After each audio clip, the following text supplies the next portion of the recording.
Thank you for the invitation from Amsterdam Federation of Housing Associations. This is kind of emotional talk to remember Jeroen van der Veer. He's a very important supporter of social housing movement in Taiwan.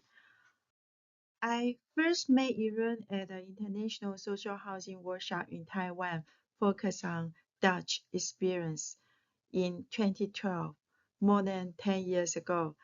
The workshop was held in a low-income housing neighborhood where a new social housing project was planned. As a part of the process, we attended several public participation meetings with local residents. And then Irene also bring his friend with him, so you can see these four housing Dutch experts. They are quite a news in Taiwan for their guidance and advice to Taiwan. And I heard of Amsterdam for a long time, especially because my professor at Rutgers University in the United States, Susan Feinstein, wrote The Just City, and she once described Amsterdam in the 1990s as the best city in the world. And during my sabbatical in 2017, I visited Professor Richard Renaud at the University of Amsterdam for 6 months. Throughout that period, Jeroen introduced me to his colleagues and friends in the housing sector and brought me to many social housing sites across the Netherlands. I'm deeply grateful for his support and generosity. This paper was a paper Jeroen and I originally planned to write together. Unfortunately, that he cannot continue.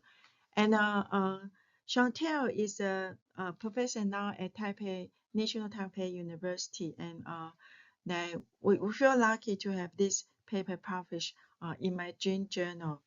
So before I begin to talk about the paper, I will explain the characters of housing system in Taiwan. Taiwan is a homeowner society. It has a very high home ownership rate. It's more than 80%.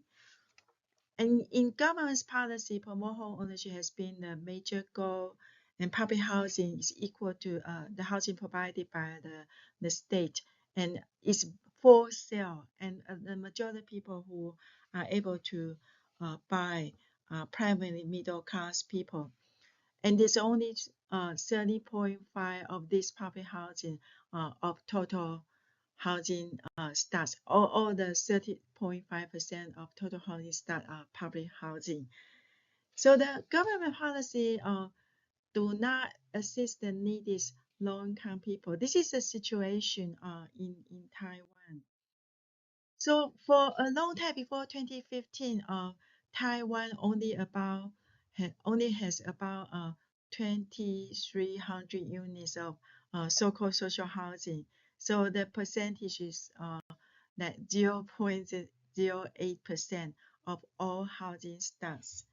This situation finally changed in the year of 2010. The situation changed because the social housing movement. This is a movement initiated by disadvantaged people and surprisingly get huge support from the society, especially young people. So the movement gets bigger in a few years. It successfully pushed the government to start social housing projects. It is really like a miracle because that finally the percentage increased from 0.08 to 0. There's actually a lot under construction, and this is the 0.64 is the percentage of the housing that has been accomplished and then also begin to be in operation. So it has a very good quality because it offers very good public space and even have daycare centers, elderly center, and a lot of social welfare facilities. It's a miracle.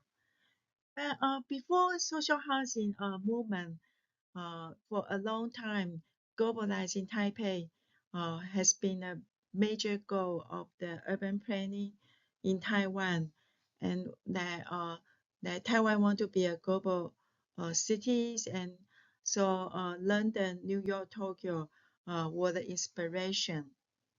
So this paper actually try to analyze why Taiwan changed from globalizing Taipei to learning Amsterdam, and how this gained the more momentum in different local contexts. And we use the theory of policy mobility theories. It's about like how the policy idea move from one place to the other. And this is especially a phenomenon during the globalization, because now a lot of policy idea they can fastly transfer from one place to the other. And then there is a lot of complicated theories. So if you are curious, you can look at my papers. Yeah, but I think a lot of time uh, for many countries, you have a new policy ideas. This is always a very interesting process. It's about how to persuade people, and especially if you are in a democratic country, and this is actually is more sophisticated that how politicians and policy makers persuade people. And we just look at that Amsterdam. We are in this building built by the Amsterdam of architecture. And I think it's happening in a time there's a political moment, and it gains the social support, and that's why a lot of idea can become reality. Yeah. So it's also go into the different local context. It's about how this reason of persuasion and connected to the collective desires, or even challenge existing ideologies of society. So it is very complex structure. So I found the literature done by Anaya Roy and Iwan is about worldly cities. It's also very inspiring because they are talking about all these global city idea. It's not necessarily coming from the city government from above. It also can be coming from the the people. So it's a it really going to the desire of the people and how they want to become global and make a place in the world, especially in the global south country. Yeah. So I think that kind of theory is being very helpful because we are talking about how the idea can move from one place to the other. And for in Taiwan, this is such a amazing process because social housing was a totally new idea. Even during the idea was proposed, there's no everybody don't know what is social housing, and there's still a lot of discussion about how to define social housing. So it's really a kind of amazing process that how this idea become a way to persuade people and then it become reality. But so I think this paper will go back to first going to the context of Taiwan in the 1990s and talking about why during that time globalizing Taipei is the goal.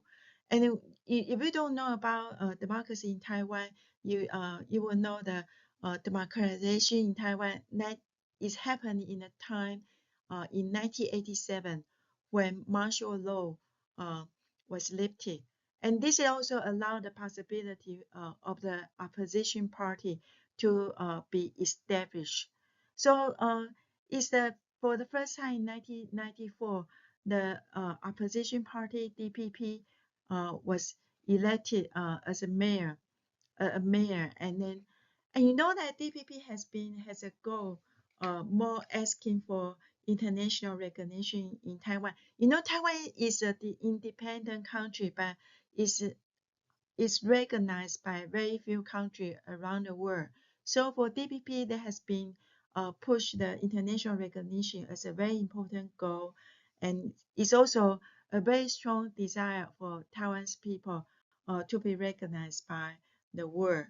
So when he became the mayor, global city theory really quite serve an inspiration for the whole people, because suddenly we find a solution, because we have been denied by all these international organizations, but it's sudden that for Taiwan's people we can have another strategy is that we don't need to exist as a country. We can become a city, and we still can be able to build the international connection. So this is the global city. Somehow it also quite connected to the strategy of city diplomacy and try to make Taiwan be able to connect to the world. So in this context, global city theory was imported to Taiwan, and globalizing Taipei is becoming a very important urban strategies, urban goal. And this actually caused a very huge process of neoliberalization. So in urban policy, there's a huge process of privatization going on, and Taipei become even more speculative. And in all these projects, there's no provision of affordable housing, and the speculation made the real estate value become more and more expensive. So give you a sense that housing prices in Taipei is the second highest in Asia after Hong Kong. But you can see during the 1990s, from 1990s, the Globalizing Taipei project is based on the collective desire, but this is a project actually initiated by the democratic city government, so it's more a top-down process. Then we moved into the social housing movement, and how the Dutch become an influential model. And so I think the successful movement in the 2010 social housing movement really begin to push the government to start a social housing project. But for Taiwan, we haven't done social housing before, so there's a lot of question in the people, also for the government, about who should be the major provider and where the money is from, who has the priority, and how can we deal with the social acceptance of social rental housing. Yeah, so there's a lot of discussion. So in order to search for the methods, so we begin to look for the examples from the other parts of the world. So the first International Social Housing Conference is done by the activist group called Social Housing Advocacy Consortium in 2010. So six countries were invited: Netherlands, USA, Denmark, Germany, Japan, and South Korea. And you see the picture, and they even went to visit the president during that time, the President Ma. And later, after this first conference, Dutch become the major uh, focus. So the second conference is focused on the Dutch experience. Yeah. So it's a process that you see the workshop, and then the mayor of Taipei and the director of the city government, they came to Amsterdam to do this policy tour to learn how Amsterdam to do it. And Jeroen was the major person to host those events. Yeah. And in the beginning, it's very difficult because the majority of housing experts in Taiwan actually are trained in the United States. You see all this close connection Taiwan with America. So a lot of people, the housing expert will say, no, don't do those social housing. Just look at U.S. as example, and so the public housing in the U.S. is turned out to be a failure. And then the timing when the Dutch expert they came to Taiwan in those debates, I happened to be there. They just give Amsterdam as an example to give the people have a very different idea, is that the social housing can be very nice, yeah, and also it is not only for poor, it also can be more more open to middle, or if some like Amsterdam is used to be for everyone. So it really give a very big inspiration and new imagination of the people, and also made people think about different social value of housing in Taiwan. You know that so Jeroen visited Taiwan at least 4 times.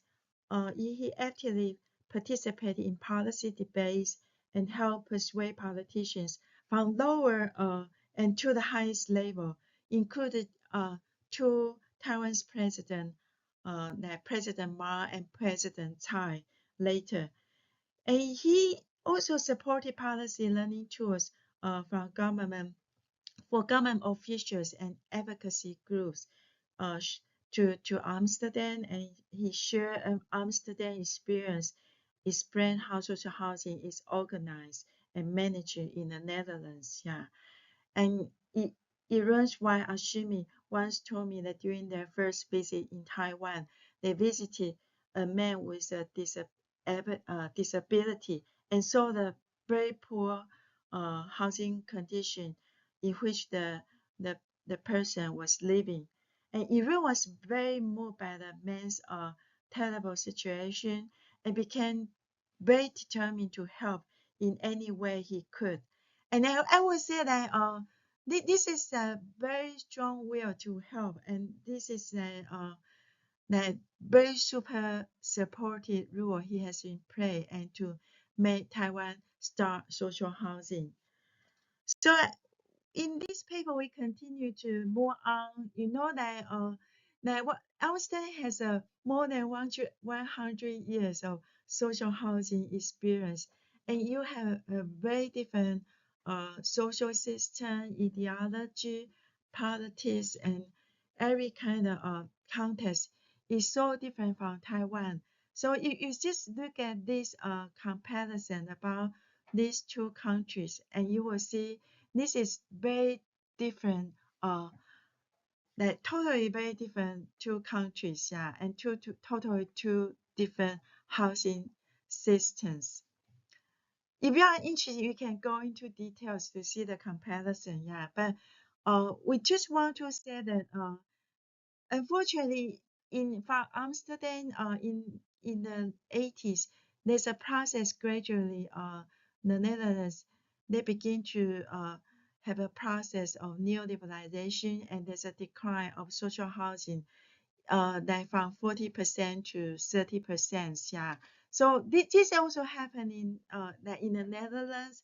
And then when Taiwan look at the Dutch example, it's quite interesting that when Taiwan look at they just look at a neoliberal consequence of Dutch housing, happen to offer the condition Taiwan's government is looking for.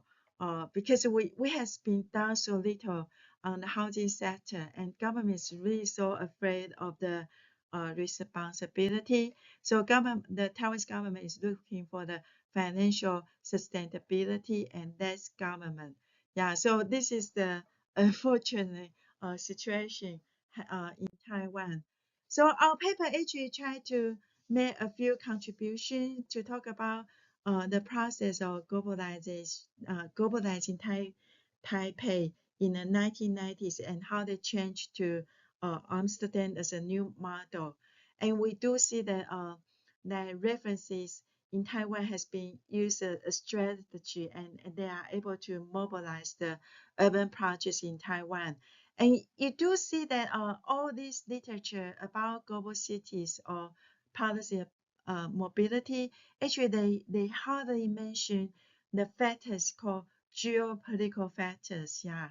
And they also very few mention about city diplomacy as a major drive of the how they mobilize the people. Yeah. But Taiwan really serves a very unusual cases about the very strong desire of the people, because we still constantly face the threat from China and the international isolation because of China. So those desire to be global is very strong in Taiwan. So our paper really provide Taiwan as a case and to analyze this situation.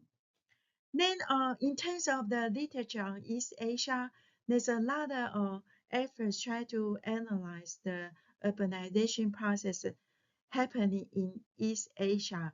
So, the case of Taiwan paper, we also try to point out that democratization enforces the opportunities for various actors to participate the urban development and see new reference models. Yeah. So this is a possibility. We call it urban developmental design, and we put the democratization into the process.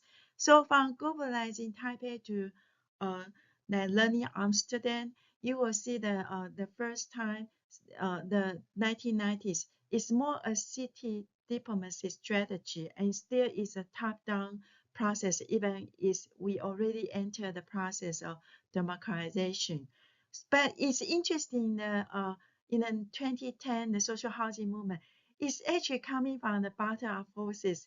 So we see the connection in the beginning. Actually, it's down the activist group. So they build the connection with the Jeroen Amsterdam Federation of Housing Association and all the housing experts in the Netherlands. Yeah. So this is another very interesting dimension we want to talk about.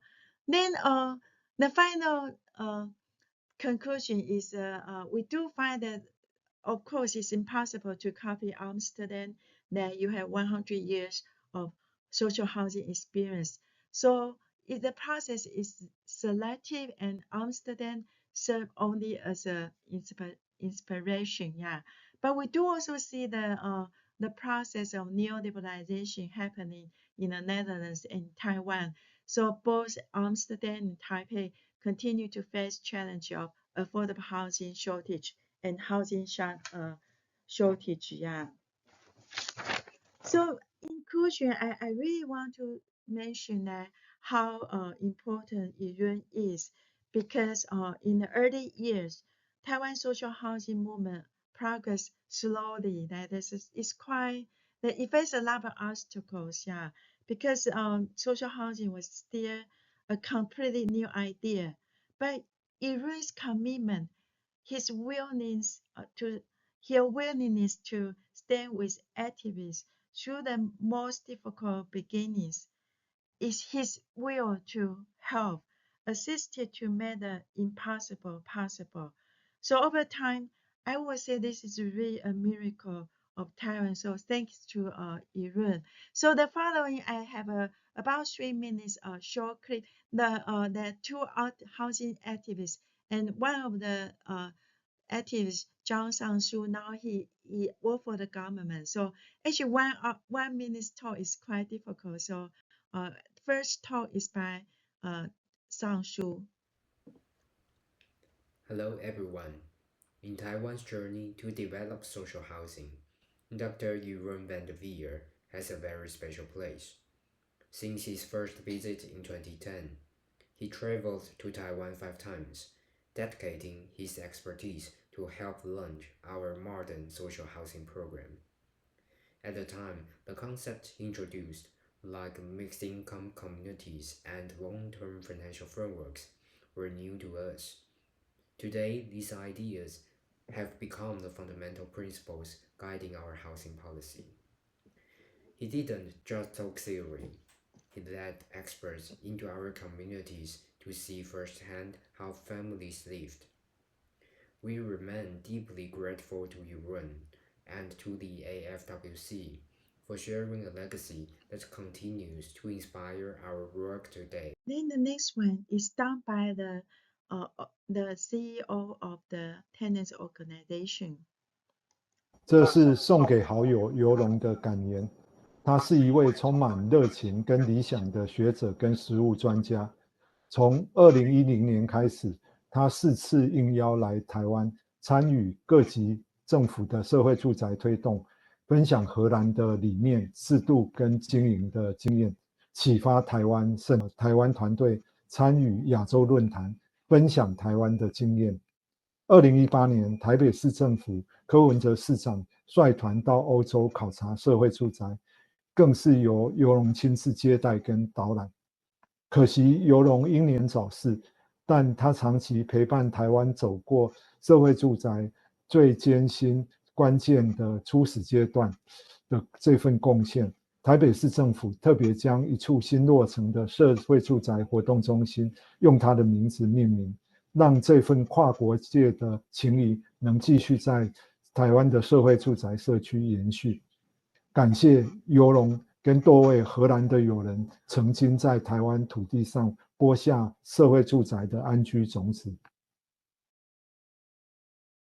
Thank 这 you very 是宋 much. Thank you for the invitation of a Amsterdam Federation Housing Association, and we really thank to Jeroen van der Veer for all the help and support, and we miss him very much.